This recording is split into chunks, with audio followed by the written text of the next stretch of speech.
नाज़रीन अस्सलामु अलैकुम व रहमतुल्लाहि व बरकातुहू। मुझे उम्मीद है कि आप सब लोग खैरियत से होंगे।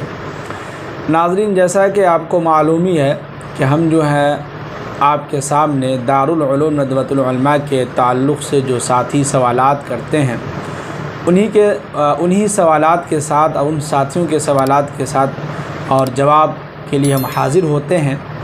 लेकिन सबसे पहले हम अपनी बात शुरू करने से पहले हम आप सबसे एक बात कह दें कि जैसा कि आपको मालूम ही है कि हर शनिचर के दिन जो है पाबंदी के साथ 8 बजे हम वीडियो डाल देते थे और आप लोग देखते थे। लेकिन इस मरतबा ऐसा हुआ कि शनिचर के दिन वीडियो हम नहीं डाल सके। मजबूरी ये थी कि जो है समझिए कि बहुत थके हुए थे और थके होने की वजह से इंसान थोड़ा सा सुस्ती में आ जाता है। तो इसी के समझिए कि इसी वजह से हम वीडियो नहीं बना सके और आपके सामने हाज़िर नहीं हो सके। तो एक दिन ताख़ीर होने की वजह से उसके लिए हम माज़रत ख़्वाह हैं, माज़रत चाहते हैं। हाँ, तो आज हम इंशाअल्लाह आप तमाम साथियों के सवालात जो है हम आपके सामने रखेंगे और कोशिश ये करेंगे कि हम आपके सवालात जो है अच्छे तरीक़े से, अच्छे अंदाज़ में, ताकि आपको बात अच्छी तरीक़े से समझ में आ जाए। ये मेरी अपनी कोशिश होती है। लेकिन फिर भी एक चीज़ मैं कह दूँ, देखिए मैं इंसान हूँ, मुझसे भी गलतियाँ हो सकती हैं और मैं कोई फ़रिश्ता नहीं हूँ कि मुझसे गलती नहीं हो सकती है। तो मेरी इस्लाह आप ज़रूर कर सकते हैं और वीडियो में कमेंट में, वीडियो के नीचे कमेंट बॉक्स में आप लिख के भेज सकते हैं या आप हमें फ़ोन करके बतला सकते हैं। तो इंशाअल्लाह मुझे बहुत खुशी होगी और मैं आपका शुक्रिया भी अदा करूँगा। जी, तो चलिए हम अपनी बात शुरू करते हैं। शुरू करने से पहले हम आप सबसे गुजारिश करते हैं, रिक्वेस्ट करते हैं कि जो साथी अभी तक चैनल को सब्सक्राइब नहीं किए हैं वो ज़रूर सब्सक्राइब कर लें और लाइक कमेंट ज़रूर करें। और कोशिश ये कीजिए कि इस वीडियो को अपने तक महदूद ना रखें बल्कि अपने दोस्त अहबाब के साथ शेयर करें और आपके मोबाइल के अंदर व्हाट्सएप में जितनी भी ग्रुप है, जो इस्लामिक ग्रुप है, उसके अंदर आप ज़रूर शेयर करें ताकि तमाम और भी साथियों को उससे फ़ायदा हो और वो भी जो इस साल अभी से जो है एडमिशन की तैयारी शुरू कर दें। जी, तो चलिए हम शुरू करते हैं। सबसे पहला सवाल एक साथी लिखे हैं कि एडमिशन फ़ॉर्म कब खुलता है। तो देखिए, एडमिशन फ़ॉर्म जो है नदवे का, वो समझिए कि रमज़ान से 10 दिन पहले और रमज़ान के 10 दिन, यानी कि 1 रमज़ान से लेकर 10 रमज़ान तक। तो रमज़ान से पहले 10 दिन हो गया, रमज़ान के में जो है 10 दिन, तो कुल मिला के 20 दिन का आपके पास वक्त होता है। इस 20 दिन के अंदर जो आप चाहें तो फॉर्म भर सकते हैं। और दूसरी बात ये कि जब फॉर्म का ऐलान आता है तो उस पर आप लोग अक्सर व बेशतर लोग सोए हुए रहते हैं। जब फॉर्म की तारीख़ निकल जाती है फॉर्म भरने की, तब उसके बाद लोग जो है परेशान होते हैं। और तीसरी बात देखिए, हम आपको अभी से बतला दें, अभी मेरे जहन में बात आई है तो हम बात रख देते हैं ताकि हम आगे भूल न जाएं कि जो भी साथी इस साल नदवे के अंदर खुसूसी में एडमिशन लेने के ख्वाहिशमंद हैं, तो उन तलबा से हम गुजारिश करेंगे, रिक्वेस्ट करेंगे कि आप अभी से तैयारी करें। हाँ, एक चीज़ है कि इस पर कि किस तरह के सवालात आए थे और किस चीज़ की तैयारी करें, तो इस टॉपिक पे इंशाअल्लाह हमने आपसे कहा था कि हम बहुत जल्द हाज़िर होंगे। लेकिन मसला ये है कि समझिए कि हम जो है कल घर पर होंगे, इसलिए कि हमारे दरभंगा इलाके में वहाँ वोटिंग है। वोटिंग डालने के लिए हम घर जाएंगे तो हो सकता है 1-2 दिन लेट हो जाए। तो मंगल या बुध को या जुमरात को जब भी मौका मिलेगा तो इंशाअल्लाह इस टॉपिक पर हम बात करेंगे। और हम जितने भी साथी इस साल खुसूसी में जो पास हुए हैं हमारे माध्यम से, जो साथी हमें फ़ोन किए हैं, उनका नंबर हमारे पास अल्लाह का शुक्र है, सबसे हम बात करेंगे, बातचीत करेंगे, पूछेंगे, ताचेंगे और सारी डिटेल्स जो है हम आपके सामने रखेंगे। और उस सवाल हम अपने कापी पर लिखेंगे भी, उनसे पूछेंगे और लिखेंगे भी, और उसका फ़ोटो भी जो है हम ग्रुप में भेजेंगे। तो इंशाअल्लाह आप हमारे साथ बने रहिए, हम आपको जो है, लेकिन अभी से आप ज़हन साजी करते हैं कि भाई हमें इस साल एडमिशन लेना है हर हाल में, और अभी से तैयारी शुरू कर दें। जी, उसके बाद एक साथी सवाल कर रहे हैं कि अस्सलामु अलैकुम व रहमतुल्लाहि व बरकातुहू। कह रहे हैं कि वालेकुम अस्सलाम व रहमतुल्लाहि व बरकातुहू। कह रहे हैं कि हज़रत, अगर कोई दारुल उलूम देवबंद के निसाब की तालीम हासिल करता हो और अगर वो नदवा में दाखिला लेना चाहे तो कैसे लेगा। जैसे मैं अभी काफ़िया अरबी सोम में तालीम हासिल कर रहा हूँ, तो मेरा दाखिला नदवा में किस दर्जा में होगा और फ़रागत में कितना साल लगेगा, बताइए, बहुत मेहरबानी होगी। जी देखिए, सबसे पहली बात यह है कि दारुल उलूम देवबंद के जो निसाब हैं उसका निसाब हल्का सा जो है समझिए कि दारुल उलूम नदवतुल उलमा से हल्का सा अलग है। कुछ किताबों में डिफरेंस है, चेंज है, जैसे कि काफ़िया है। तो हकीकत बात है, हम लोग दारुल उलूम नदवतुल उलमा के शाख से ही नदवे के अंदर ही काफ़िया हम लोग नहीं पढ़े हैं।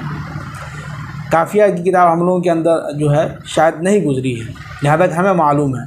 तो ये दारुल उलूम देवबंद का निसाब है और नदवे के निसाब जो है अलग है। अब रहा मसला कि अगर आप दारुल उलूम देवबंद के हिसाब से निसाब में चल रहे हैं और अभी आप इस साल अरबी सोम में तालीम हासिल कर रहे हैं, ठीक है, लेकिन अगर पहली बात ये है कि अगर आप नदवे के अंदर डायरेक्ट जो है आलमियत के अंदर दाखिला लेना चाहते हैं तो वो नहीं हो पाएगा। उसके लिए आपको नदवा के दारुल उलूम नदवतुल उलमा के शाख में, ब्रांच में आपको तालीम हासिल करनी होगी। वहाँ आपको एडमिशन लेना होगा। एडमिशन लेने के बाद वो मदरसा आपको ख़ुद नदवा जो है भेज देगा। हाँ, लेकिन ये कि अब ये सवाल होता है कि आपका जो है अरबी सोम के अंदर दारुल उलूम देवबंद के निसाब के मुताबिक चल रहे हैं अब, और अभी आप जो है अरबी सोम में हैं। जब आप नदवा आइएगा या नदवे के शाख में, ब्रांच में, तो आपका एडमिशन जो है सानविया राबिया के अंदर एडमिशन आपका हो सकता है। किसी हद तक कोशिश अगर किया जाए तो सानविया राबिया के अंदर आपका एडमिशन बिल्कुल आसानी के साथ हो सकता है। जी, अब रहा मसला जब आप आलिया सानविया राबिया में आ जाएंगे तो सानविया खामसा, उसके बाद जो है आलिया ऊला, आलिया सानिया, आलिया राबिया, तो 4 साल जो है और लगेंगे। 4 साल उधर हो गए, 4 साल इधर, तो 8 साल, 8-9 साल जो है लगता ही है हर जगह। जी, तो ये है इसका निसाब। जी, उसके बाद एक साथी सवाल किए हैं कि मौलाना साहब, मेरे बच्चे ने 8 क्लास पास किया है, मैं एक फ़रौड के चक्कर में लेट हो गया, क्या मेरा बच्चे का एडमिशन हो सकता है? बिजनौर यूपी से हो। जी देखिए, आपका बच्चा 8 क्लास में है। अगर आप नदवे के अंदर खुसूसी में एडमिशन के ख्वाहिशमंद हैं, आप चाहते हैं कि हमारे बच्चे का एडमिशन खुसूसी में हो, यानी 5 साल आलिम कोर्स वाले में हो, तो आपका एडमिशन नदवे के अंदर नहीं होगा। जी, इसलिए कि नदवे के अंदर खुसूसी में एडमिशन लेने की जो शराइत हैं, सबसे पहला ये कि वो इंटर हो। पहले तो ये है कि बीए हो, लेकिन कम से कम जो है इंटर का होना बिल्कुल ज़रूरी है, इंटर पास, समझ रहे हैं? नहीं, अगर आप चाहते हैं कि हमारा बच्चा नीचे क्लास से ही आलमियत का कोर्स जो है हासिल करे, 8 साल वाला, 9 साल वाला, तो उसके लिए आपको ये करना होगा कि नदवे के शाख में, ब्रांच में जो है एडमिशन लेना होगा। लेकिन अब आप बहुत लेट हो गए हैं, इसलिए कि ज़ीक़ादा की 3 या 4 तारीख़ आज हो चुकी है।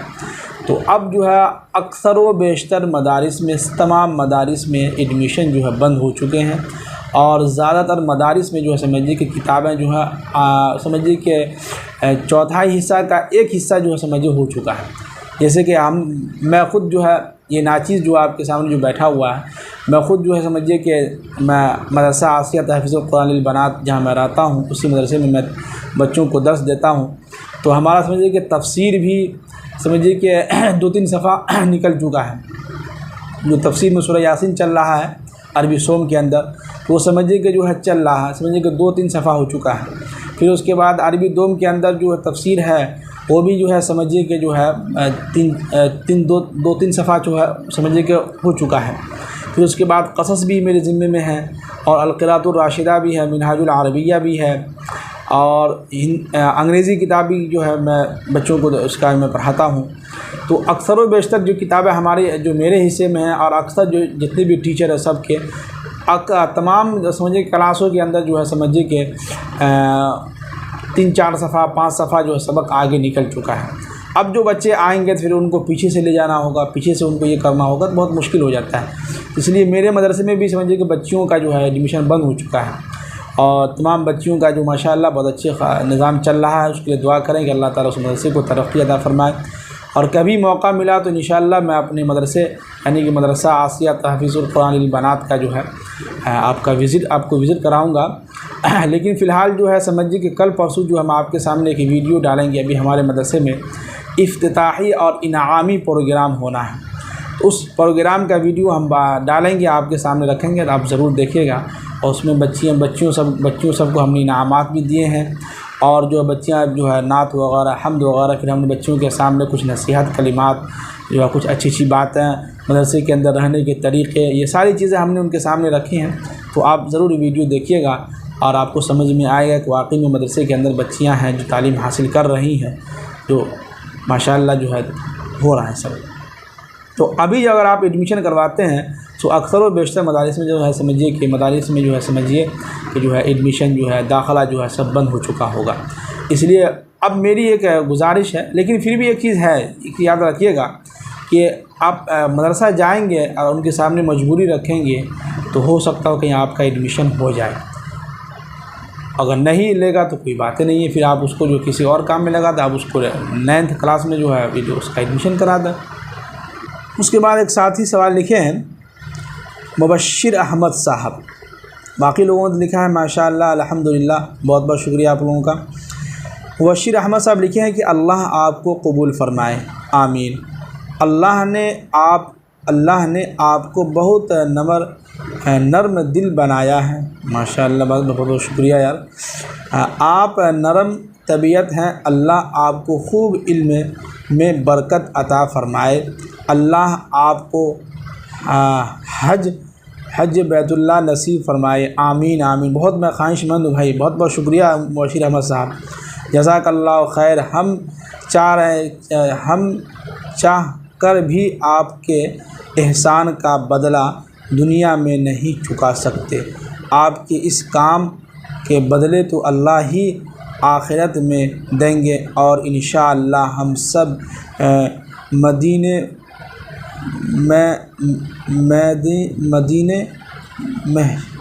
मैदान महशर में आपके हक़ में गवाही देंगे, आमीन। माशाअल्लाह माशाअल्लाह। मुबश्शिर भाई बहुत कसम से कह रहे हैं, मेरे आँख से आंसू निकल रहे हैं आपके ये अल्फाज सुन के। मुबश्शिर अहमद साहब, मैं ख़ास आपका मैं शुक्रिया अदा करता हूँ कि आपने मुझे इस काबिल समझा है। नहीं तो वाकई में मैं समझता हूँ कि मैं अपने आप को मैं कभी कभी अकेले में बैठता हूँ, तन्हाई में सोचता हूँ कि यार मैं कितना गंदा इंसान हूँ, लेकिन आपके इस अल्फाज से जो है समझिए कि बहुत खुशी मिली है, और समझिए कि आँख से आंसू निकल रहे हैं खुशी के। तो मुबश्शिर अहमद साहब, हम आपका शुक्रिया अदा करते हैं, और आपके साथ साथ हम अपने अल्लाह का भी शुक्रिया अदा करते हैं, जिस अल्लाह ने हमें इस काम में लगाया है, और जिसने भी मुझे यहाँ तक पहुँचाया है उनका भी हम शुक्रिया अदा करते हैं। ख़ास तौर से हमारे बड़े भैया हैं, उनका भी हम दिल से शुक्रिया अदा करते हैं कि आज जो कुछ भी मैं हूँ उन्हीं की वजह से हूँ, और जैसा भी हूँ, जो कुछ भी हूँ, और जिस मकाम जिस ओहदा पर मैं हूँ तो उन्हीं की वजह से हूँ, और उन्हीं के जो है मेहनत का जो है सिला है, और मेहनत है उनकी जो मैं यहाँ तक पहुँचा हूँ। तो मुबश्शिर अहमद साहब, हम आपका बहुत शुक्रिया अदा करते हैं, और आपके इस मैसेज को मेरा दिल कर रहा है कि इस मैसेज को मैं किसी अखबार में किसी कागज़ में टाइप करके इसको मैं लिख लूँ, और मैं इसको अपने डायरी में इस आपके अल्फाज को मैं जगह दूँगा इंशाअल्लाह। और दुआ कीजिए अल्लाह ताला से इसी तरह जो है सो हमें भी, मुझे भी, और मेरे बच्चों को भी, मेरे अहलिया को भी, मेरे घर के तमाम लोगों को भी, ख़ास तौर से मेरे बड़े भैया को, उनकी लंबी उम्र दे, उनको जो है खूब तरक्की अता फ़रमाए। मुझे भी अल्लाह ताला से दुआ कीजिए कि अल्लाह ताला मुझे भी खूब तरक्की अता फ़रमाए। लेकिन एक चीज़ मैं अल्लाह से दुआ भी करता हूँ, आप लोगों से मैं कहता हूँ, दुआ ये करें कि ये इस काम के अंदर और इस दिल के अंदर कभी तकब्बुर ना आए और न रिया आए, यानी दिखलावा ना हो। इसलिए मैं आप लोग से हमेशा मैं कहते रहता हूँ कि भाई मैं अल्लाह के लिए मैं ये काम करता हूँ, और अल्लाह से मैं हर नमाज के बाद दुआ में ये बात मैं अल्फाज दोहराता हूँ कि या अल्लाह जो कुछ भी हो तो मुझसे दीन का काम ले ले। इसलिए कि जब हम लोग इस मदरसे में, इस लाइन में आए हैं, तो बचपन से ही, तो उस वक्त तो हमें कोई होश हवास नहीं था, समझ में नहीं आती थी, लेकिन जब हल्का सा होश संभाले, जब अरबी सोम तक पहुँचे, अरबी चारुम तक पहुँचे, तो कुरान पाक का तफसीर होना शुरू हुआ, हदीस की किताबें हमारे सामने आने लगी।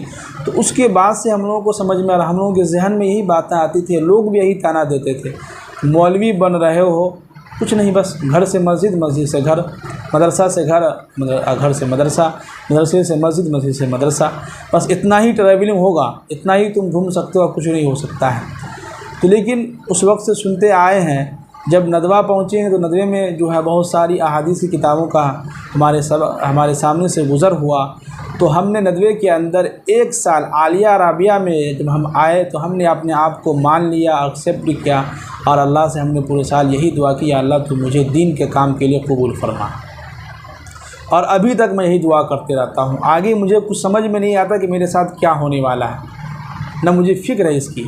हाँ, एक चीज़ की फ़िक्र है कि मुझे डर हमेशा रहता है कहीं ऐसा ना हो कि मेरे बदन से, मेरे जिस्म से, मेरे सर से चीज़ें, टोपी पगड़ी या लिबास छिन न जाए, मेरे चेहरे से चीज़ें हट न जाए। बस इस चीज़ का मुझे डर रहता है। ऐसी डर और उम्मीद की वजह से जो है समझिए कि अल्लाह से मैं दुआएं मांगते रहता हूँ, रोते रहता हूँ। तो खैर बहरहाल एक चीज़ है कि मेरी बहुत ख्वाहिश है कि अल्लाह ताला मुझे हज बैतुल्लाह नसीब फरमाए। तो आपने ये दुआ की है तो मैं खुसूसी में आपसे फिर कहता हूँ, जो भी साथी सुन रहे हैं उनसे भी दुआ करें कि अल्लाह ताला हज बैतुल्लाह नसीब फरमाए, नहीं तो कम से कम उम्रा के लिए जो है कबूल फरमाए। तो चलिए, वीडियो बहुत लंबी हो चुकी है। ख़ुलासा कलाम यही है कि जितने भी साथी सवालात किए उनके सवालात के जवाब हम दे चुके हैं। और फिर मैं आपसे मैं कहता हूँ, इससे पिछले वीडियो में भी मैंने कहा था, उन तलबा के लिए मैं कह रहा हूँ कि मुख्तसर में जो तलबा नदवे के अंदर पहुँच चुके हैं, जिनकी तालीम का समझिए कि आगाज़ हो चुका है, उन तलबा से हम फिर कहेंगे कि भाई अपने वक्त को गनीमत समझें, वक्त को मोबाइल में ज़्यादातर वक्त जो है ना लगाएं। मोबाइल को आप रख दें, काम के वक्त उसका इस्तेमाल करें, यूज़ करें, उसका मिसयूज़ ना करें। जी, मुख्तसर यही है, बाकी आप समझ गए होंगे। तो चलिए, मुझे इजाज़त दीजिए, फिर इंशाअल्लाह अगली वीडियो में हम आपके साथ हाज़िर होंगे। अभी बहुत और सवालात भी हैं, तो इंशाअल्लाह हम आपके सवालात के साथ अगली वीडियो में फिर हाज़िर होंगे। मुझे इजाज़त दीजिए। जो साथी अभी तक चैनल को सब्सक्राइब नहीं किए हैं वो ज़रूर सब्सक्राइब करें, लाइक कमेंट ज़रूर करें और हो सके तो दोस्त अहबाब के साथ भी शेयर करें। चलिए, मुझे इजाज़त दीजिए। अस्सलामु अलैकुम व रहमतुल्लाहि व बरकातुहू।